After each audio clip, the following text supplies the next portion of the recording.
Hello student, today we read some Laplace transformation of some special function like a Bessel function of first kind order in exercise 5.6 of chapter 5 Laplace transform in special function and integral transforms. ये देखो Laplace transform of some important function क्या दे रखा है Laplace of j naught j N T क्या था n की जगह 0 रख रखा है जे एन टी क्या था Bessel function of first kind J N T उसका सॉल्यूशन था जो Bessel function of first kind था।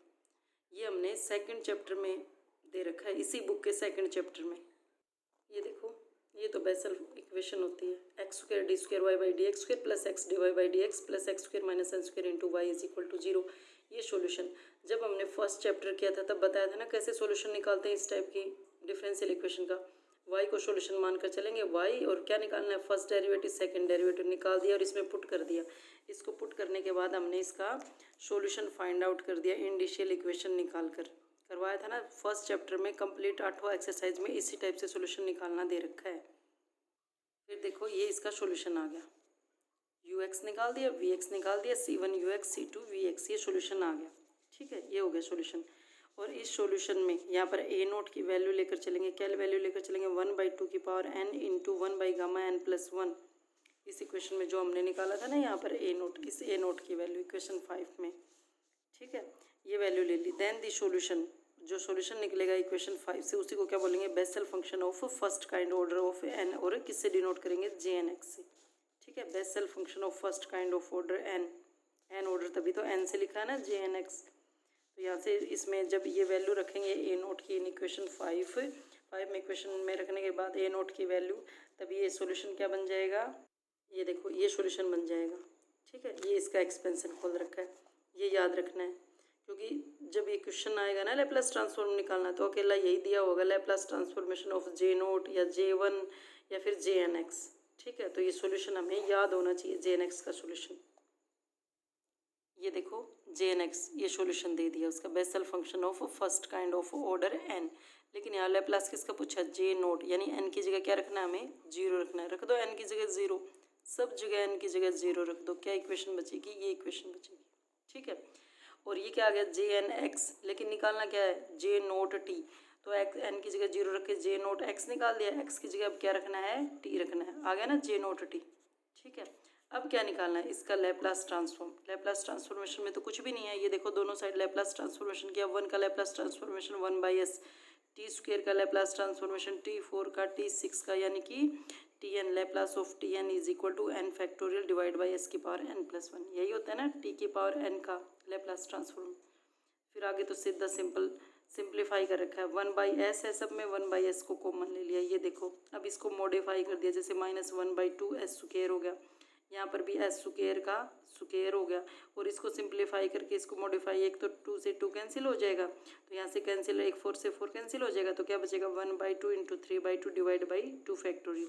ऐसे इसको मॉडिफाई कर लिया कुछ कैंसिल आउट करके 1/2 3/2 5/2 3 फैक्टोरियल। यहाँ से हमें क्या पता चल रहा है देखो यहाँ पर तो -1/2 है यहाँ पर -1/2 -3/2 माइनस कैंसिल आउट हो गया यहाँ पर -1/2 -3/2 -5। ये कब आता है जब किसी चीज़ की पावर -1/2 और यहाँ पर किसकी पावर बनेगी ये पावर आगे आ जाती है ना तो किसकी पावर बनेगी 1 + 1/s स्क्वायर। देखो 1/s स्क्वायर का स्क्वायर क्यूब 3 तो यानी कि किसकी पावर बन गई 1 + 1/s स्क्वायर और उसकी पावर -1/2 तभी तो देखो -1/2 -1/2 -1 फिर -1/2 -1 -1/2 -1 ऐसे ही आता जा रहा है ना इसीलिए पावर -1/2। ठीक है 1/s बाहर है गया इन दोनों का एलसीएम ले लिया एलसीएम लेकर -1/2 तो इसको क्या किया फिर s स्क्वायर को बाहर निकाल लिया से s कैंसिल आउट हो गया तो कितना बच गया 1/- है ना तो नीचे आ गया 1 + s स्क्वायर √। ये आ गया। देखो लैप्लास तो बिल्कुल इजी है इसका लैप्लास निकालना ऐसा कुछ है ही नहीं t की पावर n का हमें पता है लैप्लास ट्रांसफॉर्मेशन ये फॉर्मूला लगेगा और सीधा बस सिंप्लीफाई करके ये आ गया। मेन चीज़ है तुम्हें ये निकालने के लिए JNX का फॉर्मूला याद होना चाहिए basal function of first kind of order n का फॉर्मूला और उसके ऊपर जब लैप्लास अप्लाई किया तो Laplace of J and note T कितना आ गया 1/1 + s स्क्वायर क्योंकि आगे जो अब क्वेश्चंस आएंगे वो जब ये फॉर्मूला याद होगा तभी होंगे वो। ठीक है ना पहले तो JNX का हमें फॉर्मूला याद होना चाहिए। फिर लैप्लास लगाने के बाद जे नोट टी का लैप्लास ट्रांसफॉर्मेशन कितना आया, 1/1 + s²√। ये याद होना चाहिए। अब देखो क्या निकालना है, Laplace of J note A T. देखो जे नोट टी निकाला था हमने, अब टी के साथ ए की मल्टीप्लाई ये किया था ना by change of scale property. First property थी चेंज ऑफ स्केल प्रॉपर्टी, वहाँ पर किया था जब किसी टी के यानी कि इस वेरिएबल के साथ ए कॉन्स्टेंट मल्टीप्लाई कर दे तो क्या हो जाता है। ठीक है, तो पहले तो हमें Laplace of J naught T पता होना चाहिए, ये रहा। ठीक है, Laplace of F of T कितना होता है, एफ ऑफ एस होता है। और एफ ऑफ टी की जगह यहाँ पर क्या दे रखा है, जे नोट, और एफ ऑफ एस की जगह क्या दे रखा है, ये दे रखा है। तो लेकिन Laplace F of T F of S और Laplace of F of A T कितना होता है, जब यहाँ ए से मल्टीप्लाई करते हैं तो इज इक्वल टू क्या आएगा, 1/a और s/a। ठीक है ना, यहाँ पर एफ ऑफ टी की जगह जे नोट टी है ना, टी की जगह ए, तो कितना हो जाएगा 1/a एफ ऑफ s/a। तो जहाँ जहाँ एस है एस की जगह s/a कर दो। ये देखो Laplace of F of A T 1/a F of s/a। J note A T, तो जो जे नोट टी का फॉर्मूला है उसमें एस की जगह क्या कर देंगे, s/a। सिंप्लीफाई करके ये आ गया। ठीक है, अब देखो नेक्स्ट आर्टिकल क्या दे रखा है, लैप्लास ट्रांसफॉर्मेशन जो जे नोट ए टी आया ना, ये देखो जे नोट टी ए टी ये आया है। ठीक है, इसके किससे मल्टीप्लाई कर रखी है, टी से। टी से मल्टीप्लाई का मतलब क्या होता है, -1 की पावर 1 इंटू dy/ds, यही होता है ना। टी की पावर 1 मतलब 1 टाइम्स -1 की पावर n dy/ds फर्स्ट डेरिवेटिव। ठीक है, देखो Laplace of J note A T हमें पता होना चाहिए, 1/a² + s² अंडर रूट है। ठीक है, अब टी से मल्टीप्लाई का मतलब -1 की पावर 1 dy/ds। अब कर दो इसका फर्स्ट डेरिवेटिव, ये कर दिया फर्स्ट डेरिवेटिव, ये आ गया। ठीक है, हो जाएगा ना मल्टीप्लाई, टी का मतलब क्या होता है। अब देखो 0 to ∞ J naught T D T is equal to 1। देखो 0 to ∞ क्या कब होता है, by definition of Laplace transformation. तो Laplace transformation J naught T कितना है, हमने कर लिया 1/1 + s² अंडर रूट। लेकिन जब जे नोट टी पर लैप्लास की डेफिनेशन लगाएंगे तभी तो 0 to ∞ आएगा ना। तो इस लैप्लास डेफिनेशन एल का मतलब क्या होता है, 0 to ∞ e की power -st J naught T is equal to this, क्योंकि इसी की तो डेफिनेशन लगाई है, ये लगा दी, राइट हैंड साइड तो सेम ही रहेगा। अब देखो हमें क्या निकालना, 0 to ∞ J naught T, 0 to ∞ J naught T, यानी कि इसकी जगह 1 आना चाहिए। और इसकी जगह 1 कब आएगा, जब s की जगह क्या होगा 0, e की पावर 0, तभी तो 1 आएगा ना।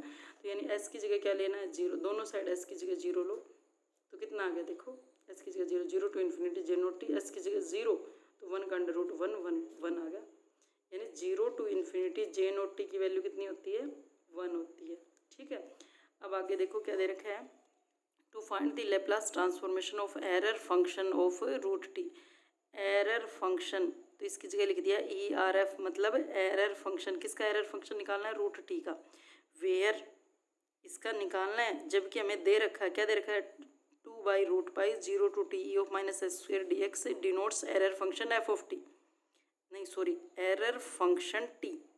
टी का एरर फंक्शन ये है और निकालना क्या है, रूट टी का। तो टी की जगह रूट टी लिख लो। देखो error function T is equal to क्या है, ये है, और हमें निकालना क्या है, एरर फंक्शन रूट टी।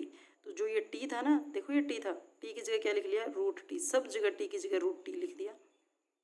ठीक है, टी का तो दे ही रखा था जहाँ पर ये है, तो ये ले लिया, और टी की जगह हमने क्या रख दिया, रूट टी, तभी तो निकाल लेंगे। अब देखो पहले तो e की पावर -x² का एक्सपेंशन खोल लो, क्या होता है e की पावर -x² का 1 पावर एज इट इज, फिर प्लस जो पावर है उसका स्क्वायर/2 फैक्टोरियल, जो पावर है उसकी cube factorial up to so on, यही आएगा ना। अब देखो इसका इंटीग्रेशन करो, इंटीग्रेशन 1 का इंटीग्रेशन x² का x³ x4 का x5/5, x किसका x7/7, और लिमिट कितनी है 0 to रूट टी। ठीक है, रखो अब लिमिट, रूट टी रखेंगे तो यहाँ पर भी रूट टी आ जाएगा, और 0 रखेंगे तो सारा 0, अकेला रूट टी ही रखा जाएगा। ये देखो रूट टी रख दिया इसमें, ये तो था error function of root T. ये अब क्या करना है, लैप्लास ट्रांसफॉर्मेशन स्टेटमेंट में ये दिया था ना, जो एरर फंक्शन रूट टी आएगा उसका लैप्लास ट्रांसफॉर्मेशन, तो दोनों साइड लैप्लास अप्लाई कर दो, error function root T Laplace, और इसकी वैल्यू ये है तो इसमें भी क्या आ गया, लैप्लास। और लैप्लास की वैल्यू तो तुम्हें पता है 2/√π कॉन्स्टेंट, अब बाहर आ जाएगा, और टी की जो पावर है क्या आएगा, गामा ऑफ n+1, टी की पावर n है ना, तो n+1 डिवाइड बाई s की पावर n+1, गामा ऑफ जो टी की पावर दे रखी है n+1 डिवाइड बाई s की power n+1, gamma of T की पावर n+1। ठीक है, यही हो गया ना, टी की पावर n गामा ऑफ n+1 या n factorial divide by s की पावर n+1, 2/√π कॉन्स्टेंट है, एस की पावर 3/2 इसमें कॉमन है, बाहर ले लिया। अब देखो इनको चेंज कर लो, 3/2 को क्या लिख सकते हैं, 1/2 गामा ऑफ 1/2, एक कम हो जाएगा ना, gamma of N, gamma of N को क्या लिख सकते हैं हम, n-1 into gamma of n-1, ऐसे लिख सकते हैं ना, वही तो लिख रहे हैं हम, n-1 करो गामा ऑफ n-1, माइनस कितना हो जाएगा 3/, वही n-1 गामा ऑफ n-1, फिर से n-1 gamma of n-1, decrease करते गए जितना होता जाएगा। ठीक है, अब देखो ये कितना आ गया 1/2 गामा ऑफ 1/2 कितना होता है √π, गामा ऑफ 1/2 √π, गामा ऑफ 1/2 की वैल्यू √π, सब में गामा ऑफ 1/2 है तो ये बाहर आ गया कॉमन √π। ठीक है, क्या बच गया 1/2 इंटू 3/2 डिवाइड बाई 3, देखो वही आ गया पावर, पावर कितनी आएगी -1/2, और किसकी पावर आएगी 1/s की।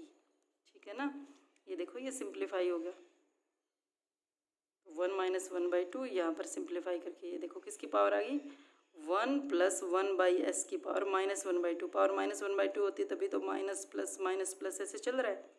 ठीक है, ये √π से √π कैंसिल, 2 से 2 कैंसिल, s की पावर 3/2, यहाँ से 1/1/s 1/s², 1/s³ ऐसे चलता जाएगा, तो 1 + 1/s की पावर कितनी आ गई -1/2, ये हो गया।